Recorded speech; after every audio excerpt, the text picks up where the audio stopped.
Good afternoon, everyone. Thank you very much for joining us. And we have Councillor Finson joining us on Zoom, and Councillor Getty is not going to be joining us today. Before we begin, we acknowledge that we're in the traditional territory of the Anishinaabe peoples in the Huron-Robinson Treaties area. We recognize the long history of the First Nations and Métis peoples on this land, and we show respect to them today. We acknowledge our neighbors, the Wata Mohawks and the First Nations of Moose Deer, Shawniga, Wasauksing, Magnetawan, Henley Inlet, Nipissing, and the Dokies. We have much to learn about the stewardship of our planet to ensure that the decisions we make today will take into consideration the future of our children and that of our children's children. As settlers, we're grateful for the opportunity to meet here, and we thank all of the generations of people who have taken care of this land for thousands of years. So I'd like to call this meeting to order and ask for an approval of the agenda with a couple addendum items. We have some correspondence related to item 7B, Rosso Springs, that arrived. And we have the deletion of what appeared on your agenda package of item 13, which is going to go into closed. That's now no longer. So with those changes, could I have approval of the agenda? Okay, thank you. And is there any disclosure of pecuniary interest or general nature thereof? I see none. So I have a motion that the Council of the Corporation of the Township of Seguin does hereby adopt the minutes of the special meeting of Council held August 27th, 2024 as circulated. I have a mover. Ted and Terry. All in favor? Thank you. And I have a motion that the Council of the Corporation of the Township of Seguin does hereby adopt the minutes of the regular and closed session meetings of Council held on September 3rd, 2024 as circulated. Mario and all in favor? Thank you. And that is carried. So I have a motion that the Council of the Corporation of the Township of Seguin does hereby adjourn the regular meeting to hold a public meeting for the following matters. Zoning bylaw amendment application number R 2024-0018-H for McLean, and consent application number B 2024-0019-F for McCabe. Could I have a mover? And thanks, Ted. All in favor, moving to public. Thank you. Council will now hold public meetings for proposed consent and zoning bylaw amendment applications. In accordance with the Planning Act, Council will consider all matters placed before it prior to granting a consent or passing a zoning bylaw. Anyone wishing to receive notice of the passing of a zoning bylaw amendment and who has not submitted such a request in writing should provide your full name and address to the clerk.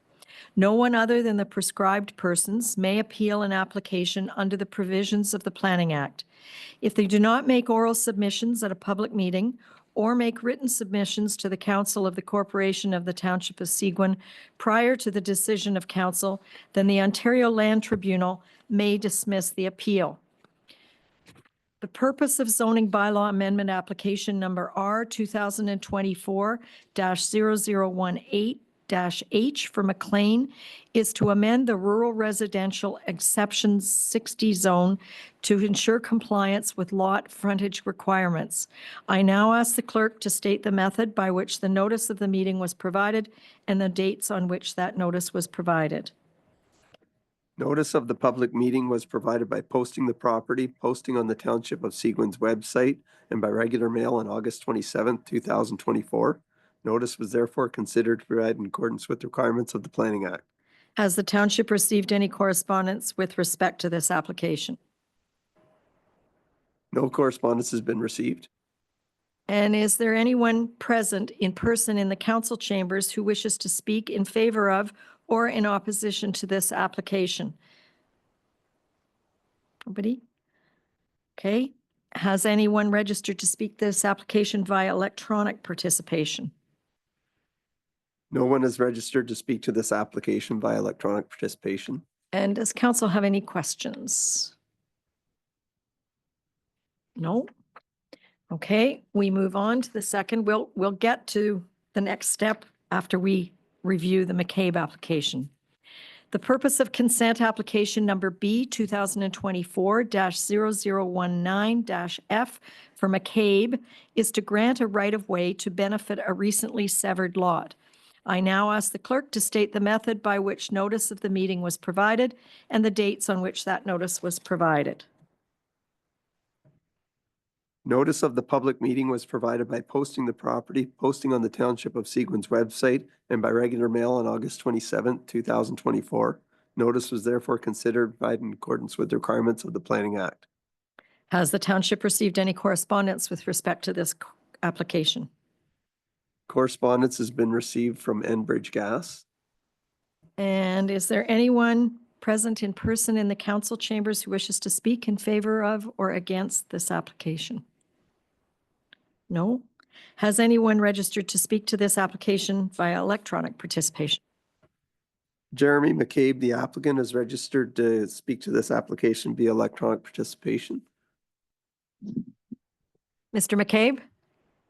Hi there. Yes, no further information to add, simply here in case there's any questions. Okay, thank you. Does council have any questions for Mr. McCabe or our planners? No?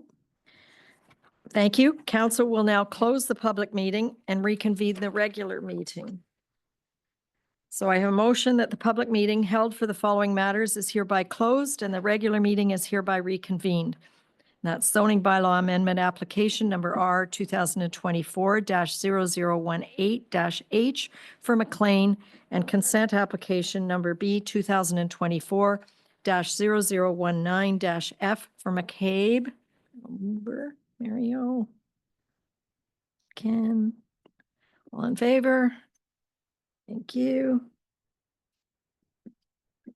I have a motion that bylaw number 2024-086, being a bylaw to amend the Township of Seguin zoning bylaw number 2006-125, property roll number 4903-010-003-09800, application number R 2024-0018-H for 29 Alexandria Crescent for McLean is hereby deemed to have been read a first, second, and third time and passed by council.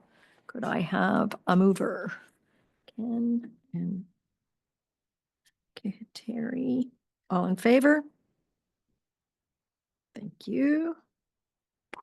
And I have a motion that the Council of the Corporation of the Township of Seguin does hereby grant provisional approval to consent application number B 2024-0019-F for McCabe, subject to the conditions set out in the decision. Luber? Ted? All in favor? Thank you. So those are both passed. You'll be hearing back from our planning department. Thank you.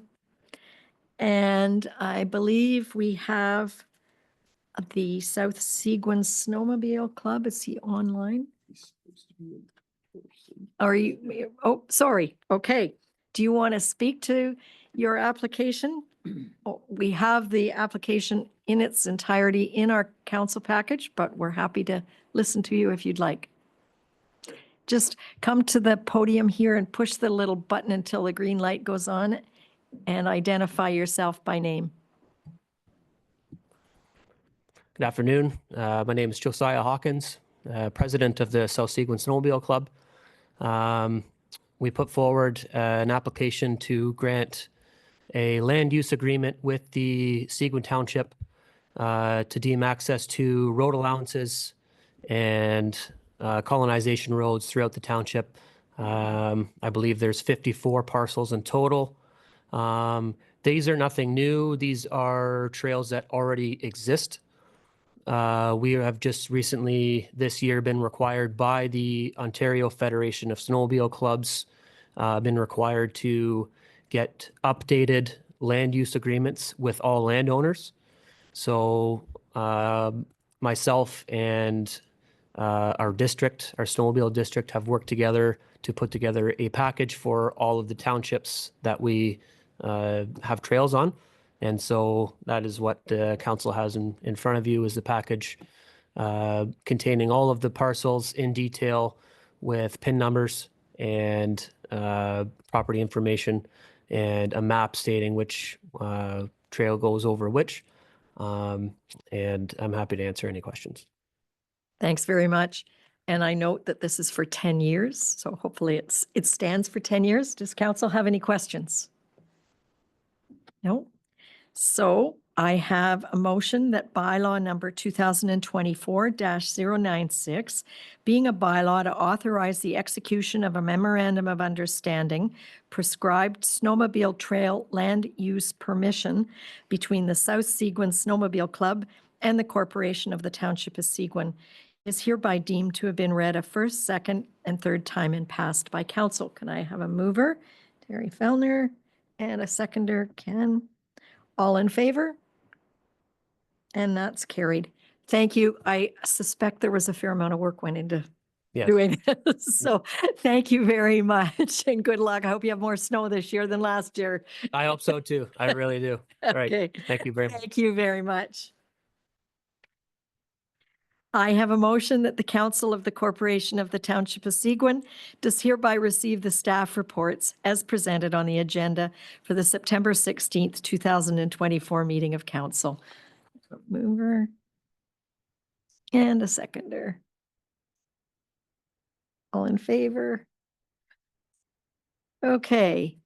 The first staff report, 7A, refers to the request of transfer of funds to finalize the official plan review. And I believe Jamie Robinson and Lee Bull are here. And I also see our Director of Planning on screen.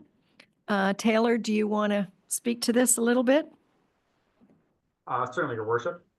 It is recommended that we take funds out of the comprehensive zoning bylaw reserve and redirect those funds to finalize our official plan review.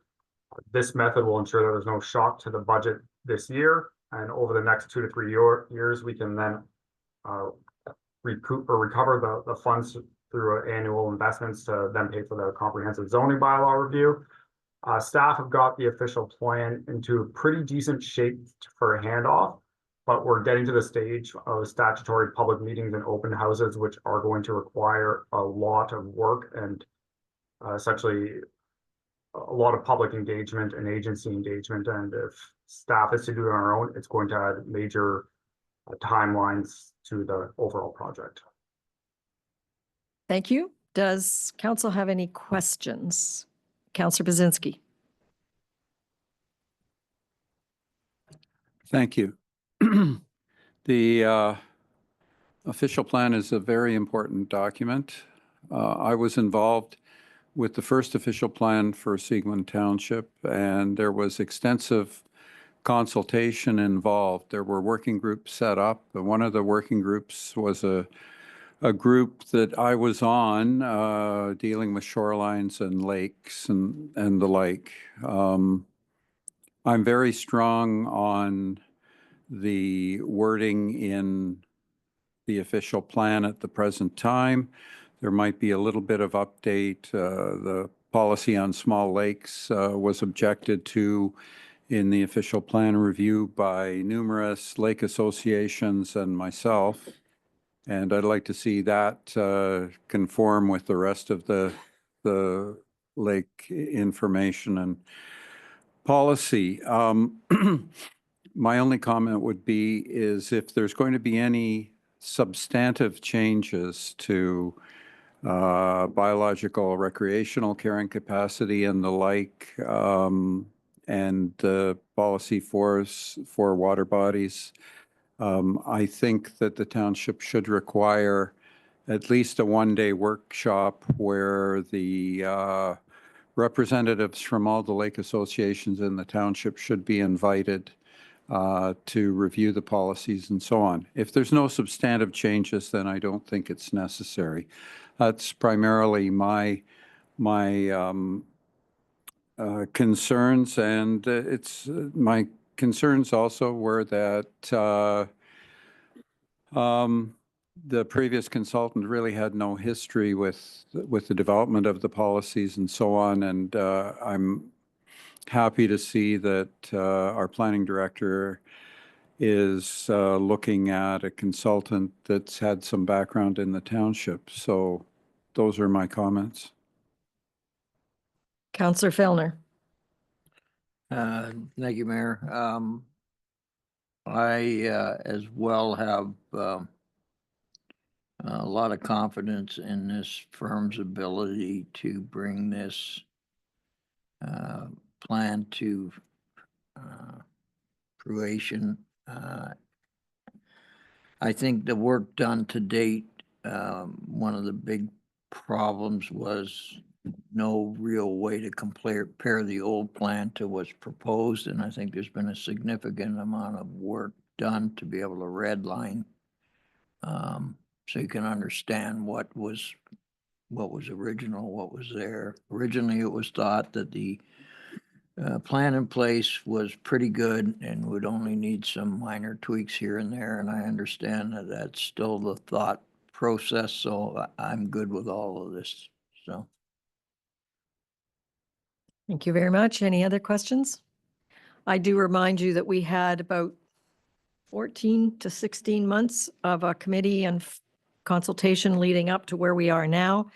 And the public consultation, some of which is mandated by MNAH, will be one of the big steps that will happen with the new consultant, but it is mandated regardless of what we think is changed or not changed. We have to do it.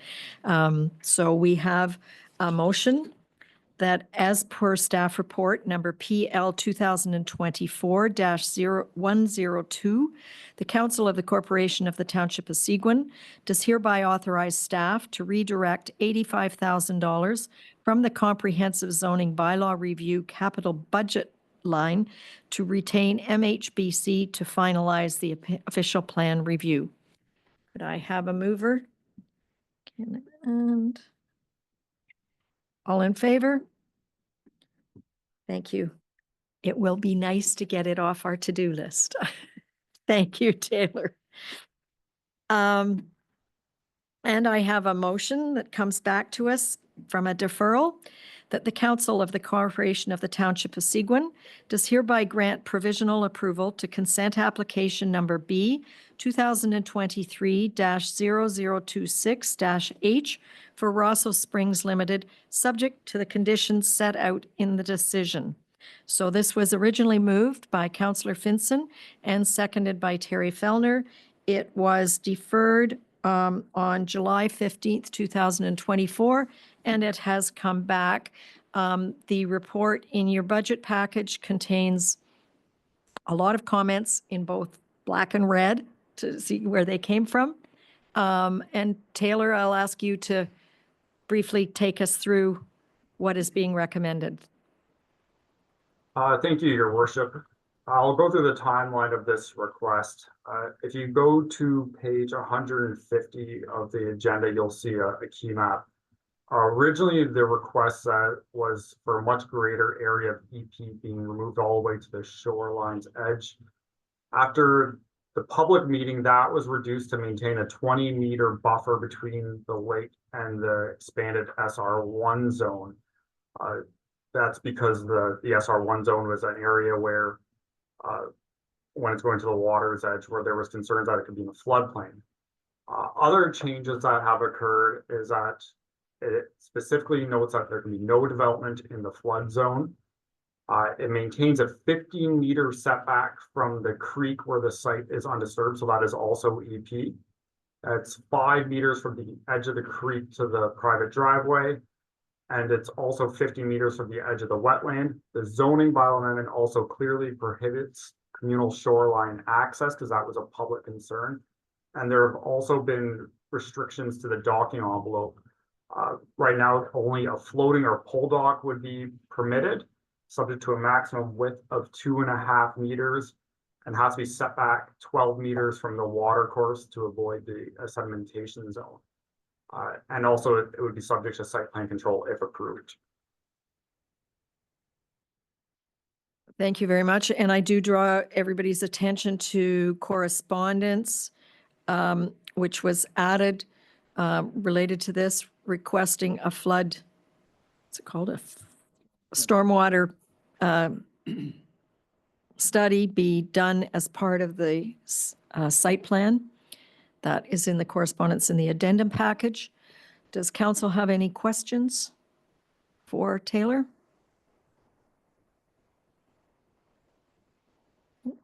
All in favor? And that is carried.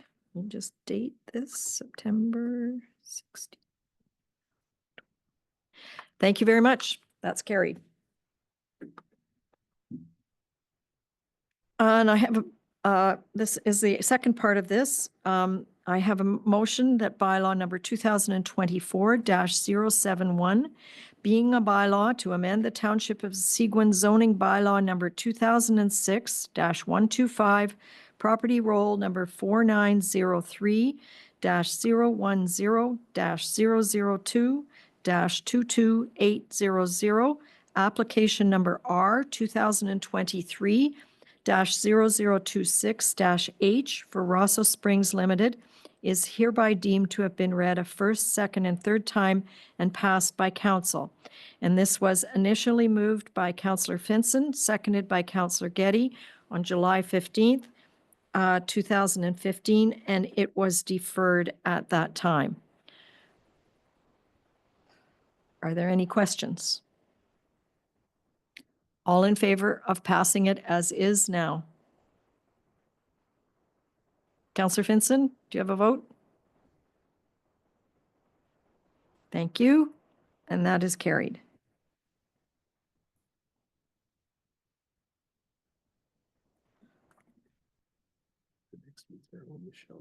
Okay, yeah, okay. And I think all the next staff reports are the responsibility of our treasurer. So Michelle, I'll turn it over to you for item 7C, D, and E. So thank you. Great, thank you very much. The first staff report are the proposed amendments to the fees and charges as recommended by the various directors. This year, the only two departments proposing changes are community services and fire services. And I'll be happy to take any questions that council may have. Are there any questions for Treasurer Michelle? No. Councillor Collins? Yes. Did anybody look into the shore road allowance? I can answer that, Councillor Okay, Collins. Thank you. Yeah, Taylor and I did have a discussion about the shore road allowance, both the fees and the amounts charged for the sale of the shore road allowance. And he's going to be doing some in-depth investigation of that in the next few months. And then we'll bring a recommendation back to council specific to that. Thank you. Any other questions? No. So do we have motions on these or? They're just direction as per the recommendation of the staff report. Okay, so since there are no further questions, direction is to implement the proposed fees and charges as outlined in our agenda package. And then we move on to D, service level change proposals. Yes, we have two service level change proposals for 2025 this year. One from Strategic Initiatives, which is forests, and another from a combined one from Community Services and Communications. They're outlined here in the package. If you have any questions, I'd be happy to answer them, or I believe Dominique is here to speak to hers, and so is Forrest. Councillor Bazinski.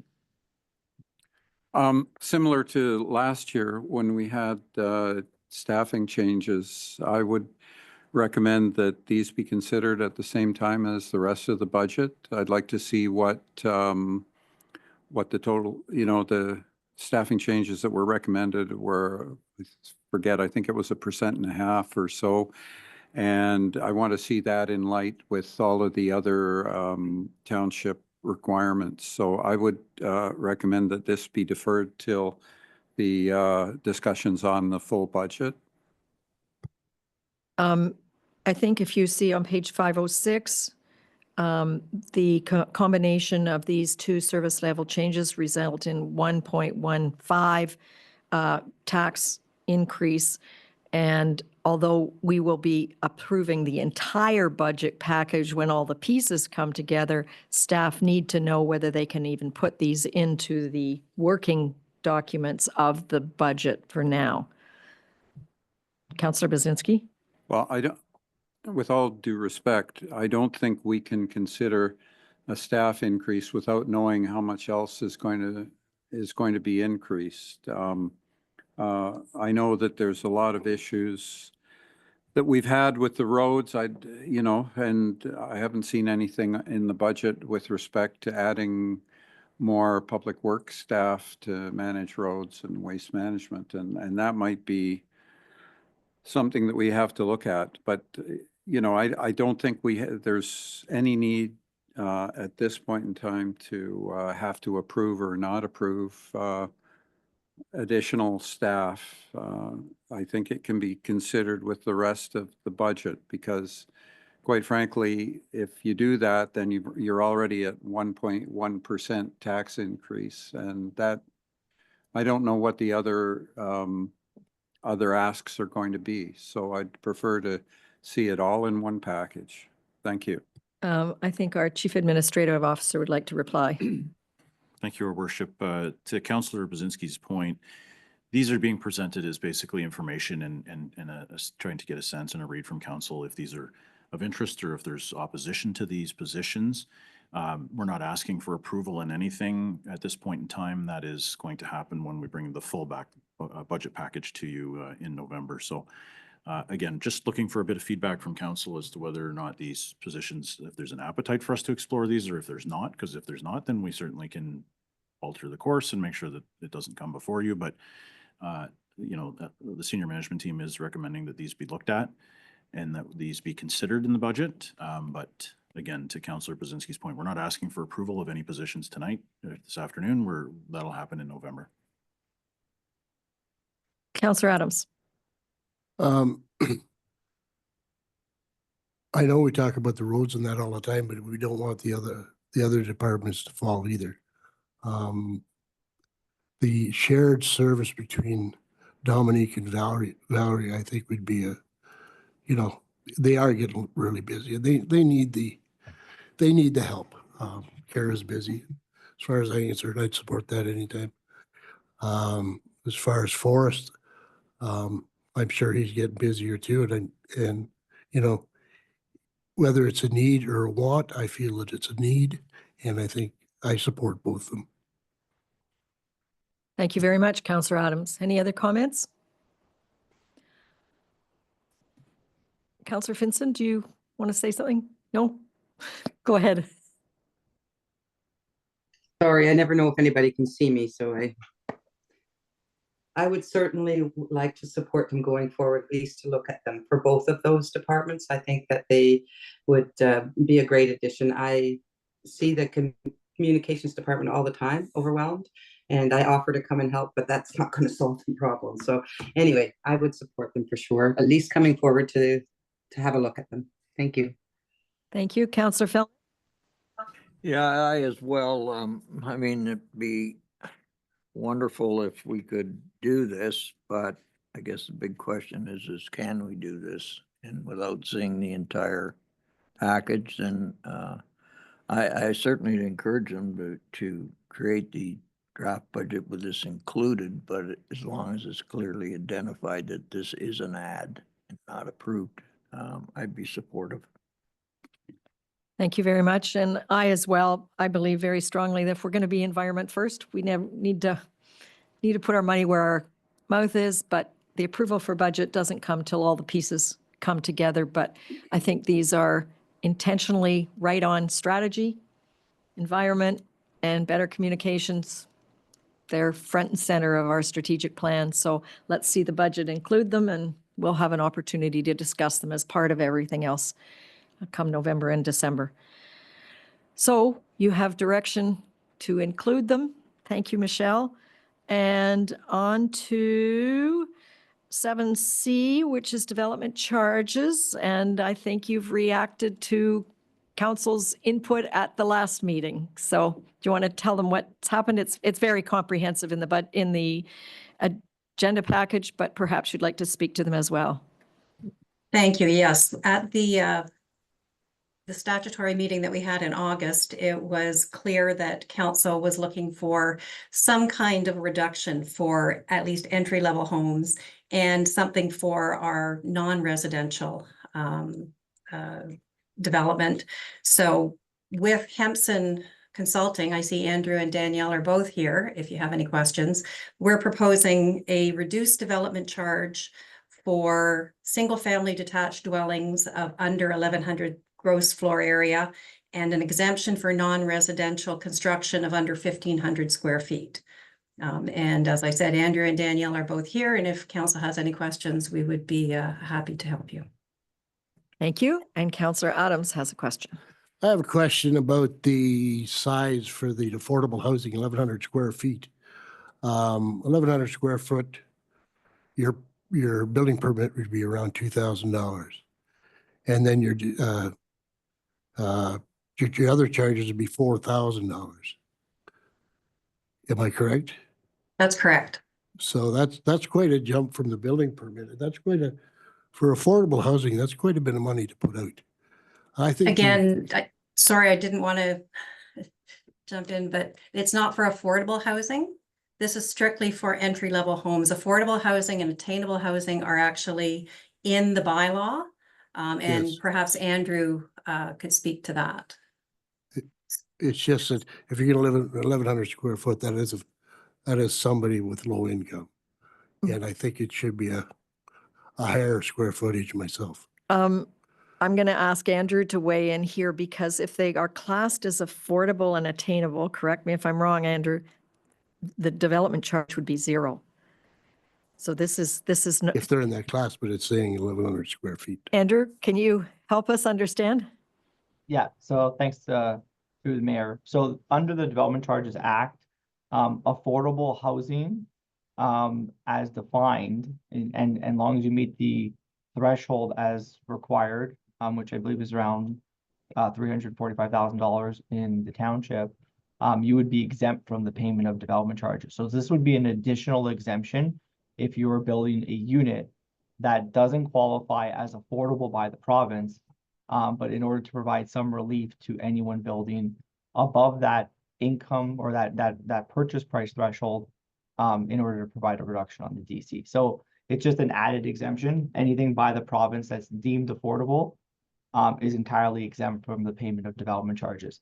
The attainable housing limitations or exemptions under the Development Charges Act is still yet to be prescribed. But they will be exempt from the payment of DCs if they meet that definition. But at this time, that definition is not made public by the province. Does that help you?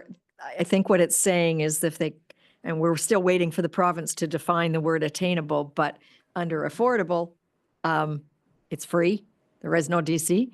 And once they define attainable, we'll see, but we believe they will also be almost exempt, if not exempt, but it's up to the province to define them. And so this one is for buildings that don't fall into the provincial categories, but are 1,100 square feet or smaller, would also get the 75% break. So I guess. Sorry, they're not going to be exempt at all. They're going to still have to pay, like sort of.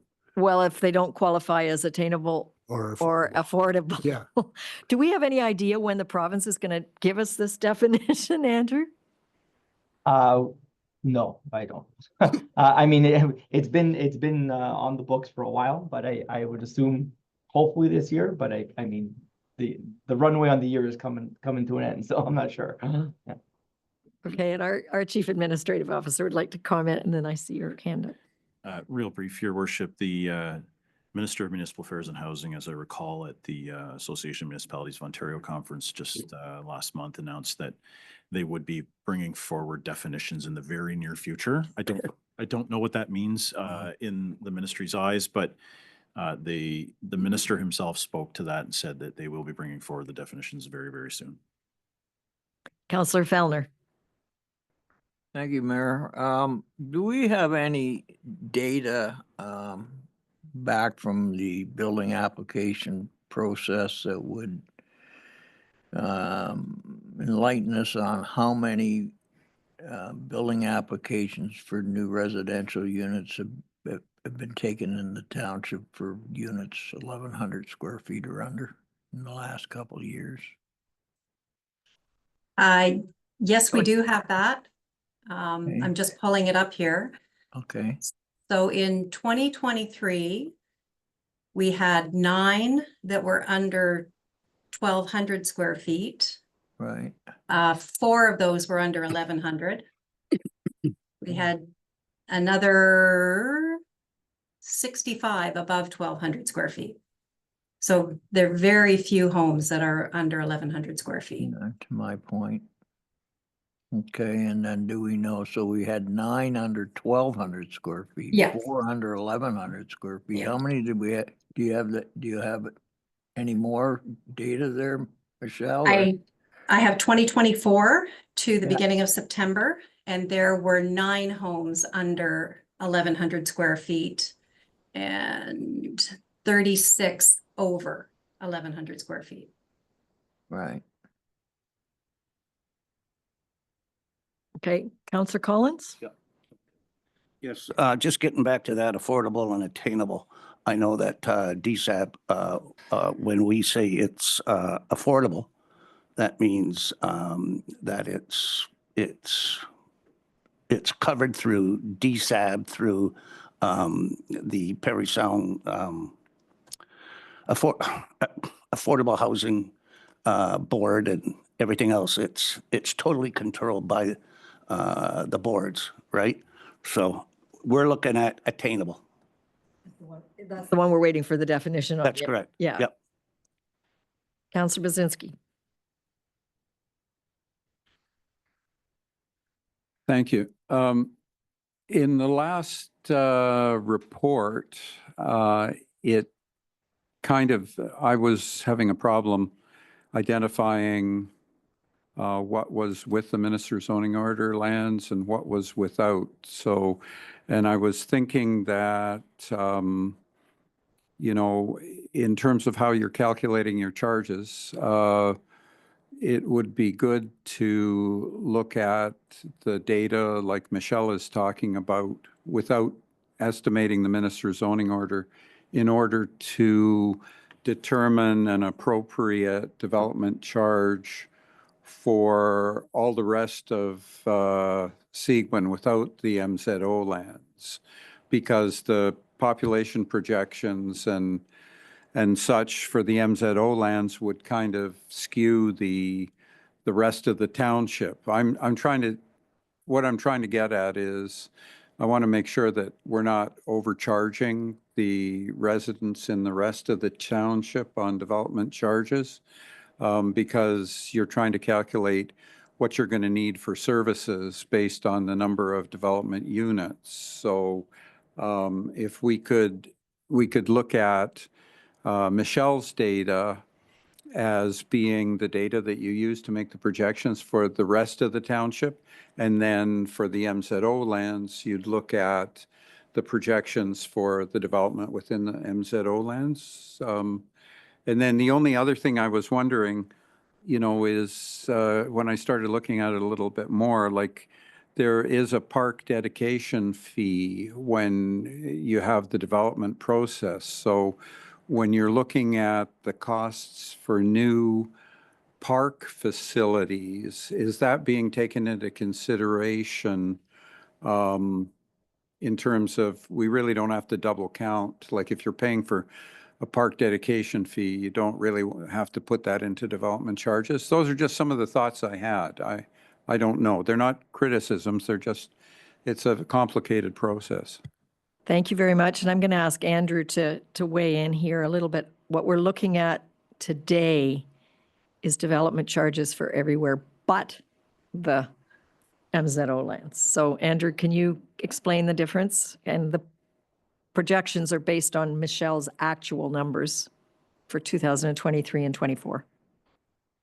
So through the mayor, so the development charges that we calculated in this background study are going to be municipal wide. So that it'll apply to all lands in the township. But it's excluding the area specific water and wastewater services that would only be levied in the MZO area. And that will be done once we get information on water and wastewater servicing, and the studies will be embedded within that. And that levy would only be charged to the MZO area.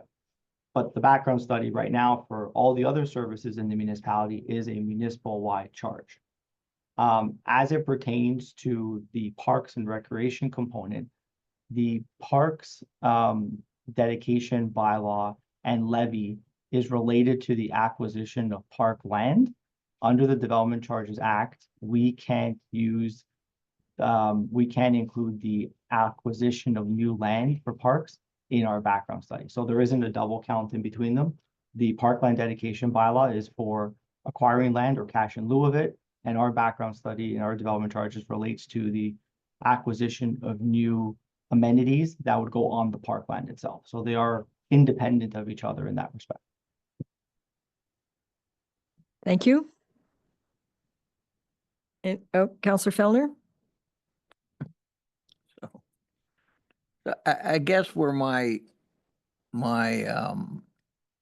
degree of difficulty in accepting this is that, you know, that obviously the building permits that have been submitted for 1,100 square feet, 1,200 square feet are pretty, in this day and age, pretty marginal. They're pretty small homes, and we're proposing to give them a 25% break on it, 25% break on development charges, where, you know, you could build a 5,000 or 6,000 square foot home and you're still only going to pay 100% of the fee, which is $5,800. It's pretty obvious to me that the people that are building 1,100 and 1,200 square foot houses are building that for a reason. That's what they can afford to build. And I think that, to me, I'm looking at 75% for me is, I just think it's punitive. So I would like to see something, a little bit more data to get a real feel of, you know, what's being built in Seguin. I don't want to see something implemented that's going to stop or slow down the ability of young people to go own their own house. I think it's important. I think we need to be a little bit careful there with our township makeup. So I'd like to see a little bit more work on this. I mean, I'm a supporter of development fees. Don't get me wrong. I think that new development should pay its freight. I'm just thinking here that perhaps 75% is not quite enough. So, and that's my comment. Thank you. Councillor Adams. I just want to say I agree with Terry, and I think that was kind of the point I was trying to make,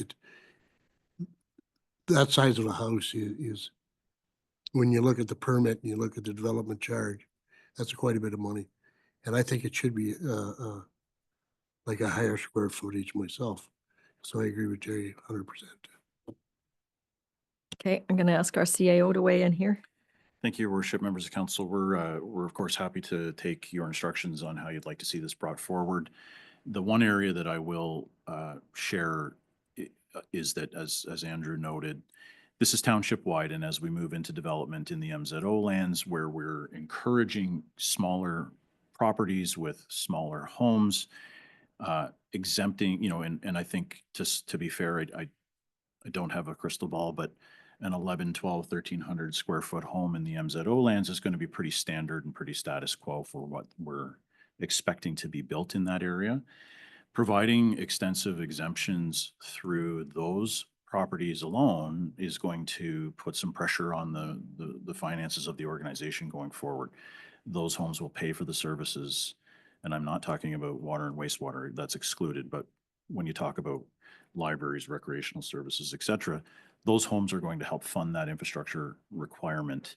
And I'm just putting out there a little caution. The 1,100 square foot number didn't come off the hip. It was done under quite a bit of research and analysis from a number of other municipalities and where their numbers are at to ensure that A, we're supporting development, funding the development needs, but recognizing council's concerns around those entry-level homes and ensuring that there is some form of a reduction.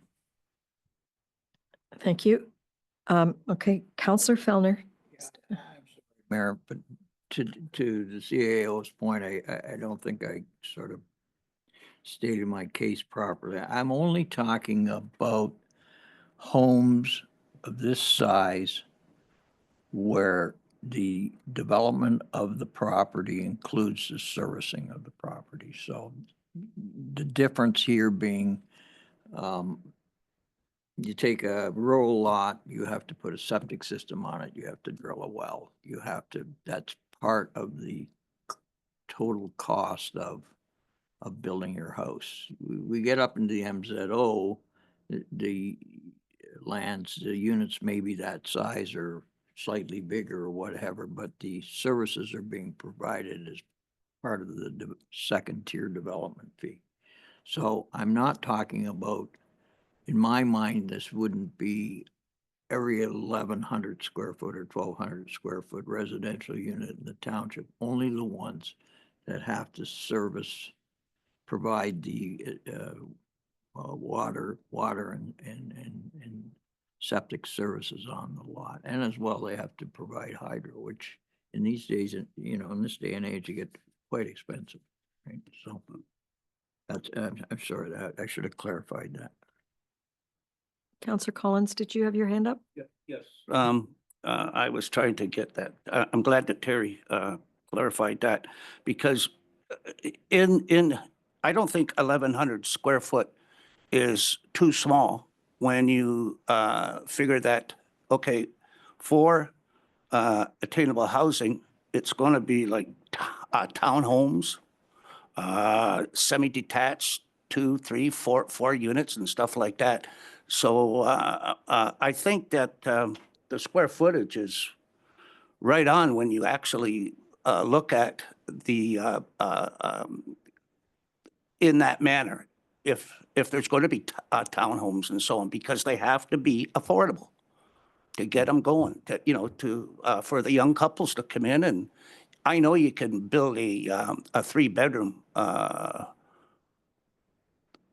apartment or a townhome, and it's a starting point for these people. It's a starting point to get into the housing market. So I think the 1,100 square foot is on the money when you look at it from that perspective.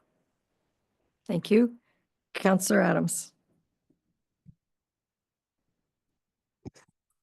Like the MZO to me is a total different package as far as the rest of Seguin Township. Those places are being built by a developer or whatever. And there is people that are going to build outside of that area. They're going to build it themselves, or they're going to, and I agree with Terry as far as the services, and that's what we were talking about, I think. But to me, I think that the development should be separate from the rest of the residents of Seguin as far as the building goes. Thank you. Councillor Bazinski. Just a question, does the 1,100 square feet include the basement? Because typically in real estate, they'll say it's an 1,100 square foot home, but they don't include the basement. Andrew? Through the mayor, typically that's correct. It would be the above grade component to it. And the 1,100 square feet, just to clarify for some of the comments, it's written in the staff report as being attached only to the single family detached dwelling units. So your singles and semis. Thank you. And just one other issue. Rental homes, they're excluded already, are they? Through the mayor, they're already discounted by the way of the act. So if you have depending on the number of bedrooms you're being constructed as purpose built rentals, the discount would go up to 25% for 3 bedrooms, 20% for 2 bedrooms, and 15% for 1 bedrooms or studios. So there's already, again, reductions in the Development Charges Act for purpose-built rental construction. Thank you. I don't know what direction we're giving to Michelle and Andrew here, because I know you did a lot of research on this with other municipalities. I hear a couple councillors saying, can you look at going a little bit further? I hear some other councillors saying 1,100's bang on. I look at a 3-bedroom condo in Toronto, and some of them are 900 square feet, and they've got 3 bedrooms and 3 bathrooms. So I don't know what the direction is that we want to give them. CAO. Perhaps before, I see Andrew's got his hand up here, but beforehand, I'll just suggest that this is our first crack at development charges, and we have put an extensive amount of effort into making sure that we're capturing absolutely everything. And the key here is that when council wants to, or after a certain period of time, this study opens up for a review, but at any given time, council has the ability and the authority to open this up and say, we want to make changes. And so whatever the direction is that council's offering today, we're happy to take your instructions, but I just want to assure council that once you pass a bylaw, it can be reopened next year, next 2 years, 5 years from now. And after we get rolling and we see how the effects of this are being deployed within the community and what the impacts are, we may very well be bringing back a recommendation to reopen it and explore alternatives. But I think at this point, what you see is our best professional advice and guidance. We're prepared to take whatever instructions you offer. And I would invite Andrew just to piggyback and offer any further comments. Andrew, over to you. Thanks, Mayor, and thanks, Jason. Actually, my comment was very much in line with what Jason was going to say. This is the municipality's first attempt at the DC, and the bylaws can be reviewed and can be updated, and that's part of the process. And sometimes it's tough to determine the right policy initiative when you don't have a DC bylaw, you don't have that precedence in place. And part of this is trying to establish what we think might be the right balance today. And you have to see what that does in terms of your trend line. And if we see development changing or comments come in to the CBO, to the CAO, to the treasurer, then it's about taking those comments, seeing what the best approach is at that next update. And you can always adjust those policy items within the bylaw itself. So, putting the feet into the water at the first time is always hard, but I mean, it does help navigate the way the future will hold from there. So, I mean, that's my parting comment on that. Councillor Finson. I just wanted to say that I raised 3 kids in 1,000 square feet, just so you know, and it wasn't because I was poor, but 1,000 square feet was pretty all right. Anyway, and my home right now is only 1,400 square feet. So it's way bigger than I need. So that was first I wanted to say. Second, I was just wondering, the question came to my mind. So if you're building a $6 million home, do you pay the same fee? Is that what I heard? Is that what you pay the same development fee? Now, is there not a way you can, make that development fee different because of the amount of damage to the roads, the amount of, the things that you need to do when all those trucks are going in those roads? I just wondered if there's no way you can make it more fair by making them pay for the things that they do. It's just a question. Thank you. But as for the 1,100 square feet, I think it would be fine. Thank you. Andrew, what do we do with the $6 million home or the $8 million home? Thanks, Mayor. So from a development charge standpoint, the smaller home, and the more expensive home, they would pay the same rate, as long as they're under the same classification of the unit type. And it's because it's based and rooted in occupancy patterns rather than the value or the size of the house. The difference would become in the building permit application. If you're building a much larger home, you would have a much higher permit based on GFA. So there would be some differences in other permit fees and types of applications. But from a development charge standpoint, it's the people that are living within the unit. To your point, you could be a family of 4 in an 1,100 square foot home, but you might also be the same family of 4 in a $5 million, 10,000 square foot home. So and those people would, once the home is constructed, will use the services in the same manner. Go ahead, Jason. Just to Thank you. piggyback on Andrew's comments, and to address Councillor Finson's comments, what these development charges are funding is not necessarily wear and tear on our roads. What they're funding is the services that the people are going to access, the libraries, the recreation programming, the fire services. It's the programs, so it's not necessarily the footprint of the building being a 6,000 square foot home and worth more dollars. It's about the services that they're going to be utilizing and the infrastructure in support of them. So it's not, again, Andrew can confirm, but it's pretty standard that it's based on house type, not based on square footage. And there's other tools that we have at our disposal that we're exploring and that may be deployed at a later date that talk about wear and tear on existing roads and existing infrastructure, but that's not part of today's discussion. Thank you. Councillor Bazinski.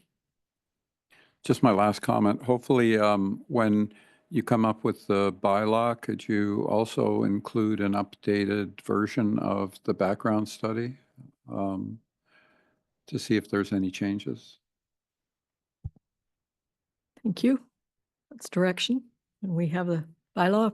See the background study again. Okay. I think what I hear is this is a good place to start. As we learn, we may reopen it, but let's put our toe in the water and move on. Councillor Collins. My last comment. To me, 1,100 square foot house is 2,200 square foot because you're gonna remodel the basement anyways, sooner or later, right? So that's my final comment. It's 2,200 square foot, but you're paying for 1,100. Thank you very much. But I think what I'm hearing for Treasury's been busy this month. You have direction to proceed as per the staff report on all 3 of the issues in 7C, D, and E. Thank you very much. Thank you for being here, Andrew. Thank you. No problem. Thank you. I have a motion, which is number 8 on the agenda, that the Council of the Corporation of the Township Seguin does hereby authorize the following members of Council to attend the Resilience Muskoka Summit on the Environment 2024 to be held on Friday, October 4th at the Muskoka Lumber Community Centre in Bracebridge, Ontario, and reimbursement of the expenses will be as per township policy. Who would like to attend? Councillor Bazinski. Sorry, just. If Sorry. I could just add in, what this is it's the Muskoka Watershed Council that's putting this on. So it's, I attended the one last year, and it's always good to know what they're thinking because the watersheds don't stop at political boundaries. Anybody else want to attend? Okay, Councillor Adams. Anybody on that side? No? Okay, I'm going to say Councillors Bazinski and Adams. Could I have a motion to that effect? And a second, Can he second it, even though he's going? Okay. All in favor? Thank you. And that's carried. So are you going to do the application for us? Okay. I have a motion that bylaw number 2024-095, being a bylaw to stop up temporarily part of the highway municipally known as Victoria Street in the village of Rosso, now the Township of Seguin, District of Parry Sound, is hereby deemed to have been read a first, second, and third time and passed by council. And as you see in your agenda package, this is for the Pumpkin Festival on the Saturday of Thanksgiving weekend. Could I have a motion to this effect? So, all in favor? Thank you.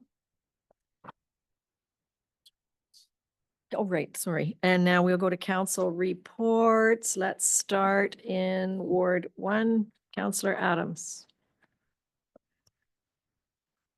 I don't have much. It's getting quiet. On September the 9th, I attended the chamber meeting. That's all. Thank you. Thank you. Councillor Bazinski. I didn't attend any functions, but I have talked to a few ratepayers. This time of the year, the comments about the roads tend to die off, although there still are a few. But it's a lot quieter right now than it has been previously. Thank you. And we'll skip over to Councillor Fellner. Thank you, Mayor. I had a pool meeting, a meeting of the pool board. And I believe the contractor, the general contractor, is mobilized to the site now. Pardon me? Starting this week. Starting this week. So pretty soon we're going to see some concrete and then steel popping out of the ground, which is a good thing before the winter. I also have had we've had to close a bridge on the Seguin Trail, right at Swords. The cap was deteriorated to the point that it wasn't safe to use. So we've ordered, Park to Park ordered $25,000 worth of pressure treated lumber, and the South Seguin Snowmobile Club will facilitate the labor. And that should be recapped and open hopefully by the end of November.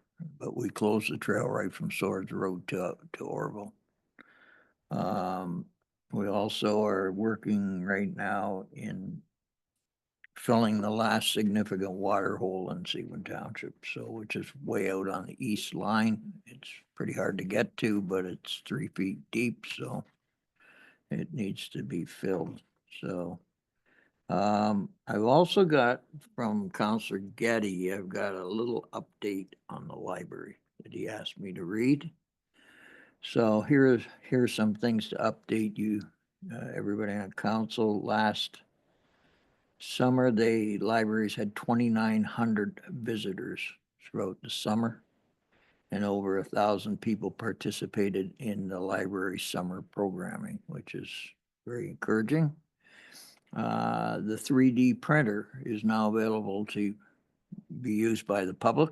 That was something that I championed hard for when I sat on the library board. Anyone interested can contact the library for more information. It's a pretty cool piece of technology.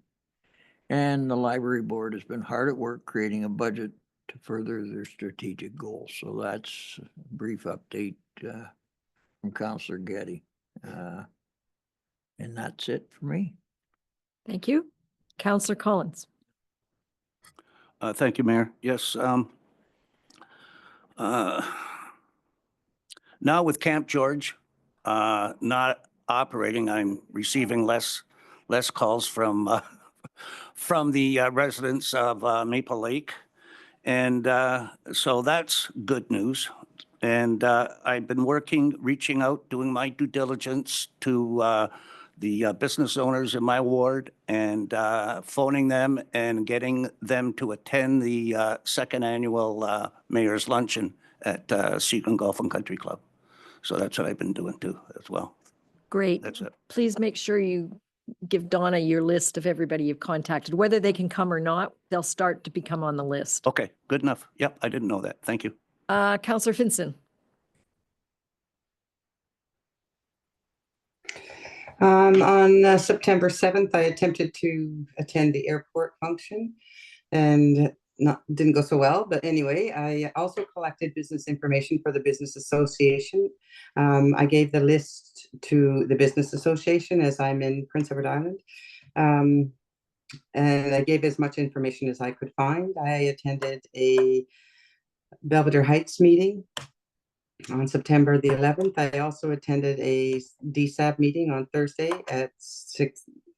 On Thursday, it went very well. I've had quite a few calls from constituents, just small stuff, not calls. There were messages, and I got back to them. And nothing too tragic. Everything was able to sort it out. And that's all I have. Thank you. Thank you. And my list is significantly shorter than it is in the middle of the summer. But yes, as Ted mentioned, September 5th was the Seguin Business Committee meeting, which we're getting ready for the Mayor's Lunch on October 1st. And I hope you guys all have it, you people all have it on your list of things to do. On that same day, I met with 3 mayors, 4 mayors actually, and we'll be talking about that in closed. Unfortunately, the airport fly-in on September 7th was the rainiest day I can remember and the coldest day. Not one plane made it in due to the low cloud cover, and only 5 cars came for the drive-in part. So it was unfortunate, given all the volunteers that planned for it, but we'll look for sunnier days next year. The 11th was the Recreation Center meeting. And on the 12th, Terry and I represented Seguin at the Scott Aitchison Golf Tournament, which was lots of fun. And so I remind all the councillors that I do need a list of any businesses, particularly businesses that are home-based and small, that we don't drive by and we don't see their sign and we don't really know who they are, but they are businesses that are important to us. So as I went through my own Rolodex, I kind of thought, oh, here's who framed my cottage and here's who plows my road. And those kinds of things are important. They're Seguin businesses that we care about. So that's my report. Over to you. Thank you, Worship. On September 14th, staff from Seguin Public Libraries in the Township joined members of the Foley Agricultural Society to plant 55 fruit trees at the Foley Community Center. Several residents joined in and celebrated with post-planting barbecue, and that project was funded by Trees Canada and CN Rail. All in all, a huge success. The township's last free dump day of the year is happening at the Brooks Transfer Site on September 21 from 8 to 4 p.m. Township residents can dispose of bulky items, including furniture, mattresses, brush, tires, boat shrink wrap, electronics, and appliances. Proof of residency is required and construction waste is not accepted. On behalf of the fire chief, Seguin Fire Services is actively recruiting volunteer firefighters for all 4 stations. These are paid positions with an hourly wage. Training is free and no experience is necessary. If you're interested, please visit seguin.ca for more information. Additionally, the Township's Recreation and Culture Committee is hosting a murder mystery dinner at the Orville Community Center on Saturday, September 21st. Tickets are $50 per person and include a 3-course meal. Get tickets and further details at seguin.ca. Additionally, the township still has 2 openings for the Rosso Memorial Hall fundraising team. This group will help to raise funds required to restore and renovate the hall. Application details also available at seguin.ca. And last but certainly not least, the Humphrey Arena has just finished an incredibly busy summer. And now that our fall and winter public skating schedule now that we're in fall, the winter public skating schedule will be ready in the coming days. And again, watch seguin.ca and our social media channels for all the details. Thank you. Thank you. I think we move on. We have a motion that the council of the corporation of the Township of Seguin does hereby receive the board and committee minutes and agendas and the correspondence as presented on the agenda and the addendum for September 16th, 2024, meeting of council. Thank you, Mario and Ken. All in favor? And I point out that one of our employees' children was the recipient of the scholarship. Where'd it go? Candace Carville received one of our scholarships. So her mother and father actually are both employees. So it must say something about parents as well. And I have a motion that the council of the corporation of the Township of Seguin does hereby proceed to a closed meeting at 3:40 p.m. in order to address matters pertaining to personal matters about an identifiable individual, including municipal and local board employees. So could I have a mover to move? Thank you, Mario. Ken. All in favor? Thank you. It's technology here. Okay. Okay, I have a motion that the council of the corporation of the Township of Seguin does hereby rise from a closed session at 4:08 and declare the regular meeting reconvened at 4:08 p.m. Can I have a mover? Terry Milner and the seconder, Ted Collins, all in favor. Thank you. And we have a motion that comes out of our closed meeting. And that motion reads that the council of the corporation of the Township of Seguin does hereby authorize and direct the mayor and staff to submit a request for inquiry for a breach of the code of conduct for the members of council of the Township of Carling to the Integrity Commissioner for the Township of Carling related to the conduct of members of council at the Township of Carling meeting of council held on July 12th, 2024. Could I have a mover? Zinsky, Ken Adams, all in favor? Thank you. And I have a motion, these ones seem to go quickly, that bylaw number 2024-089, being a bylaw to confirm the proceedings of meetings of council, is hereby deemed to have been read a first, second, and third time and passed by council. Ken and Ted, all in favor? And I have a motion that the council of the corporation of the Township of Seguin does hereby adjourn this regular meeting of council at 4:09 p.m. to meet again on Monday, October 7th, 2024, or at the call of the mayor. All in favor? And I hope I will see you all at the mayor's lunch and golf tournament on October